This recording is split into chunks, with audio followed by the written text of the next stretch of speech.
aterina ny araba topilasy tombavy ho anao mpanaraka ny antsiva radio sy ny fahita lavitry ny rta amin'n'ity fandalinana ity raha ny fandalinana hoetsika androany aloha dia mbola mahakasika ny toetra raha misy eto amin'ny firenena atrany raha somary apatsahivitsika kely aloha ny tantara zay fototra izao olana izao dia ny fatapahana lavareny eo amin'ny jiro ny tsy fisindrano nandritra ny fotoana maritra izay ny fototry ny olana antony na tonga ny fidinana atreny an-dalambe izany fatapahany herinaratra matetika izay satria niteraka olana eo amin'ny fiariny zany na ho an'ny mpandraraha madinika na ho an'ny isatokantrano na ho an'ireo mpandrarava vety ihany koa tsikaritra nefa tato anatin'ny afoloana hatramin'izay ny atombohan'ny etsika teny an-dalambe ny 5 septambra 5 dia tsy tapaka intsony ny jiro ary nisy rano re toerana izay tena mainakina tamin'ny fotoana lavabe fepetra maritra ve savonjymaika ihany izany namahana ny olana izany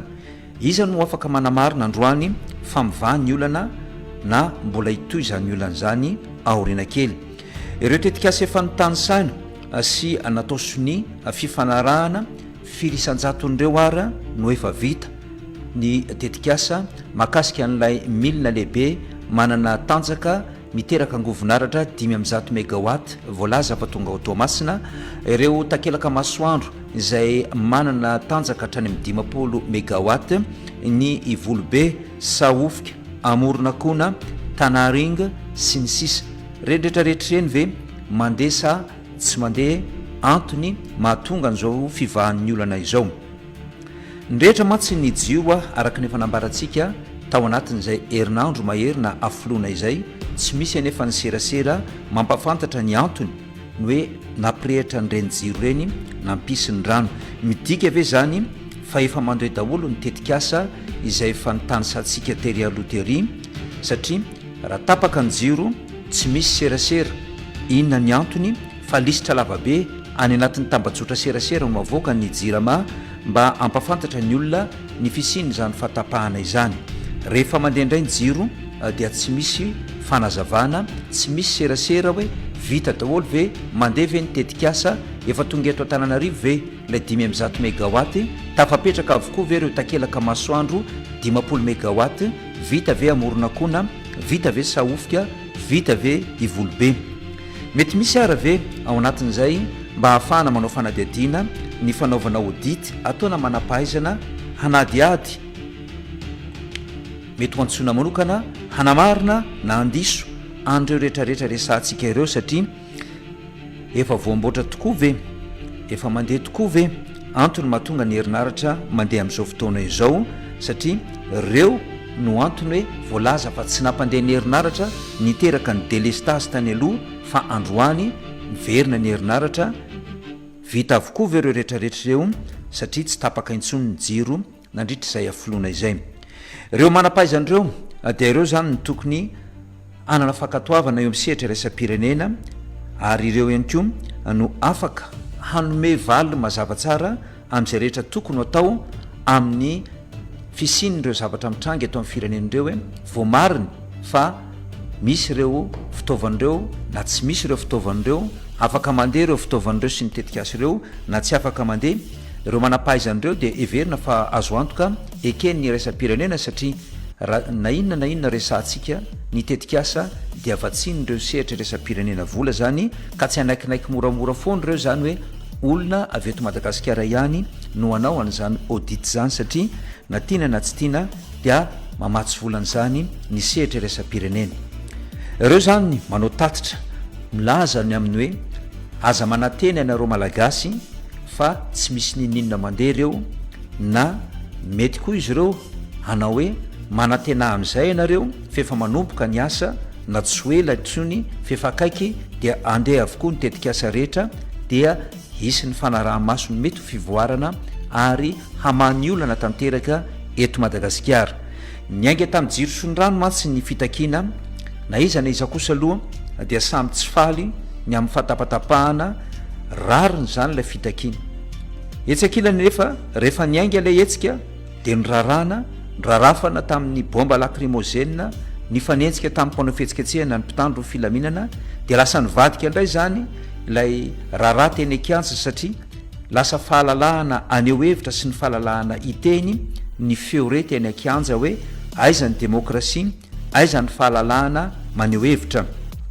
Mafy be ihany koa ny répression nanotosika nataony ny mpitandro filaminana tamin'ny fampiasana ireo fitaovana raitra de raitra izay nampiasaina anaparitaka ny mpanao fihetsiketsehana. De izay indray vao mainka niteraka fahatezerana, vao mainko ny ampy satria ny abetsaka ny olona niteraka fahatezerana, nanampy le fahatezerana efa nisy teo noho ny etraketraka nisy. Raha jiso rano ny fototry ny olana dia lasany tsy fisin'ny demokrasia indray sy ny fitakininy no fitakin'ny mpanao fihetsiketsehana tetsy an-daniny.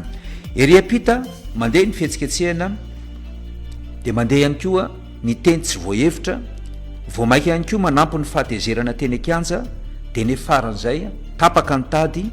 de hoe mialatra amin'ny filoham-pirenena, zay indray ny fitakina teny akianja. Nanao fanoherana hetsika ihany koa nefa ny mpanohana ny fitondrana nampiseho hery teny an-dalambe de hoy indray ireto mpanohana ny fitondrana tsy mety ilay tonga de hoe miala ny filoham-pirenena zay ny fidimbahoaka, leo fitokonana, aleo zay varotra, leo zay tsy mananasa, tsy afa mianatra ny zanakay, tsy afa mivarotra zay, tsy afaka manao ny fitediavana zay, na ambany tanàna azy zay, aza ambanina, aza fozavozaina. De zany no zava-misy teny akianja ho an'reto mpanohana ny fitondrana ireto indray. Ny fitakinany jiro sy rano izy ireo no nataonareo lasa fandrobana de nanapotika ny orinasa ary dia niteraka takaitra be zany tany amin'isa tokantrano be ny asa very, be ihany koa ny orinasa simba. De zay indray koa mbola ambaran'reto mpanohana ny fitondrana teny akianja. La hetsika etsy an-daniny hoy ny mpanohana ny fitondrana tsy hita mazava ny lalany de misavian'ny mpanao politika raha nilaza tany am-boalohany fa tsy anonga-panjakana de androany indray mitaky ny fialany ny filohan'ny repoblika. De mamaly indray ny mpanao hetsika mitaky amin'ny mpitondra fa efa fitotaona tsy nahavaolana ary ny fampanantenana tsy hita hatramin'izao aza ny prime ministre tsy voatendry, ny gouvernementa tsy voatsangana. Ny mpitondra hoy ny mpanao hetsika miantso fifampidinina ny GNZ nefa vao maika koa nahatezitra indray ny fanasokajiana azy ireo ho robot na baikony ny intelligence artificielle de lasa lavitra be lay fifandirana, zany hoe lasa fifandroitana bras de fer mihitsy aza ny hafarany raha jiro sy rano ny atomboany nivadika ho zavatra hafa ny toetra raha teny akianja ny fiafarany vokatra zay fifandonana mafy teo amin'ny mpanao fihetsiketsehana sy ny mpitondra fanjakana izany. Raha ny fantoka teo amin'ny jiro sy ny rano ihany nefa nidinika de mety ho tsy lasa lavitra be ty raharaha ity. Saingy zao ny zava-misy ny eto amintsika moa manahirana ny fanaovana politika, tsy mba nandretsika hoe mifamory ny mpanao politika de mitady vahaolana ny raisana ho an'ny firenena, fa rehefa mivory ny mpanao politika de asezy zay ny fampizarana. Mifanomela-mosina ny mpanao politika rehefa milamindamina ny firenena, rehefa misy ny zavatra mitranga eto amin'ny firenena.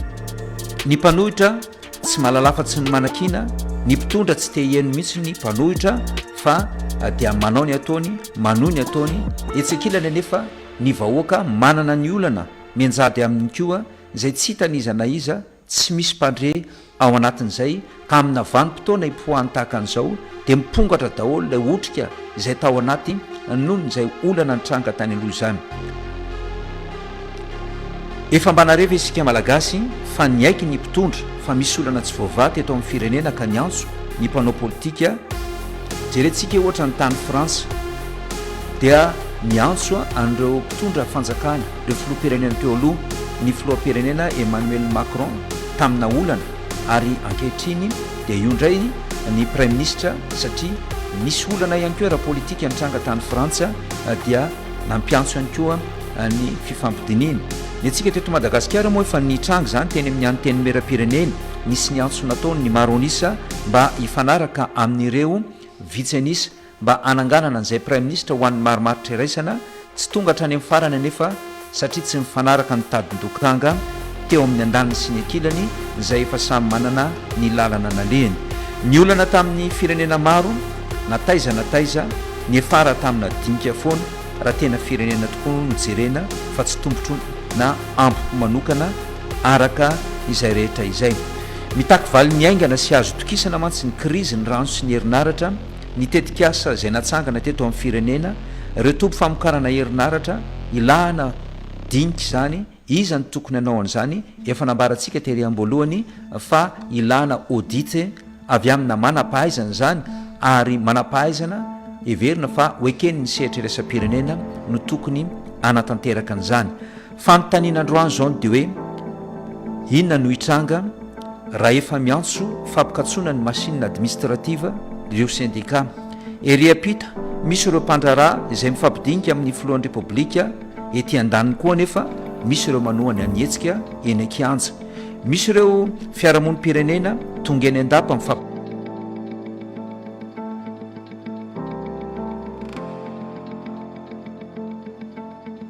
fivavahana avao anatin'ny FFKM ihany mifamaly amin'ny mpitandro filaminana eny akianja ny tsikaritra de miantso ny rehetra iary itolona ihany keo nefa ny GNZ nefa ny mpanao politika izay mipotra de rarafany izy ireo avokoa rarafan'ireo mpanao fihetsiketsehana ry babasy ry Clémence zao nitarika voalohany tamin'ny fahasimbe folo volana septambra teny amin'ny antenne merendoolona lasa ty amin'ny 3e plan no mahitana azy amin'izao fotoana zao satria somary efa voatosiky ny mpanao fihetsiketsehana satria mpanao fihetsiketsehana milaza fa tsy mila mpanao politika miditra tahaka nahazo ny Roland Ratsiraka tany Tomasina izay nailiky ny mpanao fihetsiketsehana avy amin'ny GNZ